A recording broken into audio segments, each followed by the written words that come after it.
Good evening, everybody. Thanksgiving weekend 2018. Wow. It's this time of year when we really see glaring problems in our lives, and life really becomes a struggle for a lot of people. Anybody that says differently must not live in this world. However, in the struggle, we find we can live above the problems if we would pray and study the Bible. We need to know the promises. In order to know the promises, we need to know the Bible. You see, as I'm sitting here in a construction zone, I'm going to give you a little piece of it. Stuff is everywhere. Trying to make it halfway livable while we're in the middle of construct and deconstruct. But in this process, I found such peace and such happiness in cleaning this out and having stuff all mixed up. I've got books stacked to take next week to Florida. In this struggle with my life, I'm living a miracle. And I found being too tired to pray is just an excuse. Problems only grow worse without prayer. What will it take for us to understand prayer really does change things? We're tired of our problems, but too tired to pray? Tired of the struggle, but you're still too tired to pray. Saying too tired to pray equals refusal to accept your miracle. Saying too tired to pray says we would prefer struggling under the weights the devil has us under than to let God do the miracle. Wow. Matthew 11:28 and 30 is where Jesus is talking. And he says, "Come unto me, all ye that labor and are heavy laden, and I'll give you rest. Take my yoke upon you, and learn of me, for I am meek and lowly in heart, and ye shall find rest unto your souls. For my yoke is easy and my burden is light." We've got to study the Bible to know the Bible. I'm a point-driven person, so I do points. Our points by verse are as follows. Jesus says, "Come to me." Then he says, "You've been working hard and can't see a way out." And then he says, "I'll give you rest." Then in verse 29, he continues talking and says, "Take my burden on. Learn from me. I am gentle and kind in heart. You'll find rest for your souls."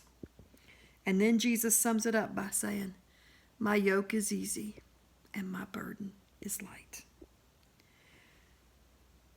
You see, I wrote this yesterday, and I was being a mom to my sick son who had caught the flu. Instead of doing our great experience of walking the catwalk of the New River Gorge Bridge, I sat here and fed someone while they slept through a fever, which that's what a mom does.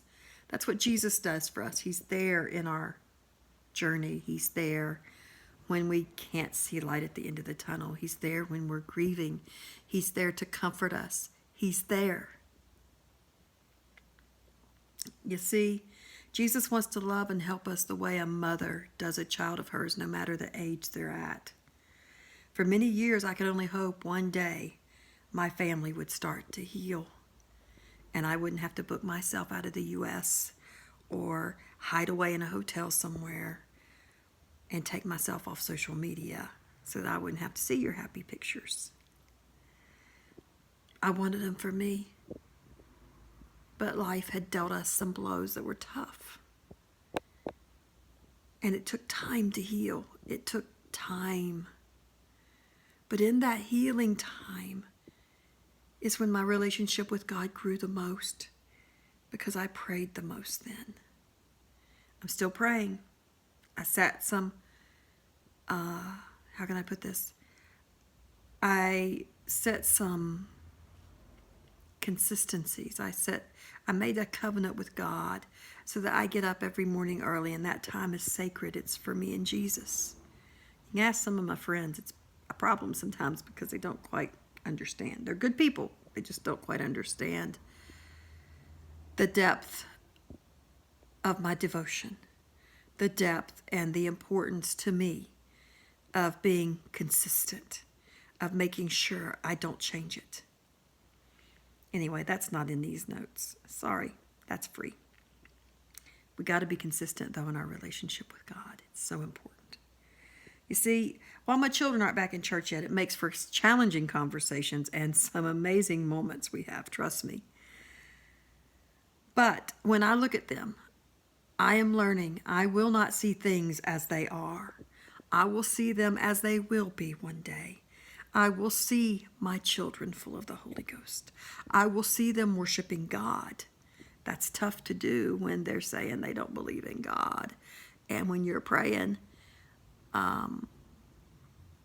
sometimes they talk and it grieves your heart.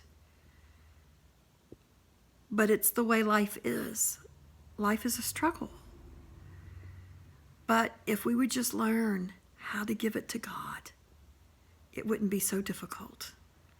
So let me go on. When we understand what Jesus is really saying in Matthew 11:28-30, it'll revolutionize our walk with God and our thoughts on being too tired to pray. Jesus is basically saying, why are you struggling under the heavy load of your life when I'm standing right here to help you? We struggle with problems we should not be struggling with while we have the promise maker in our heart.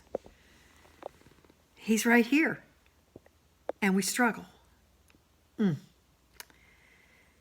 He'll help us if we would but pray, asking for the help.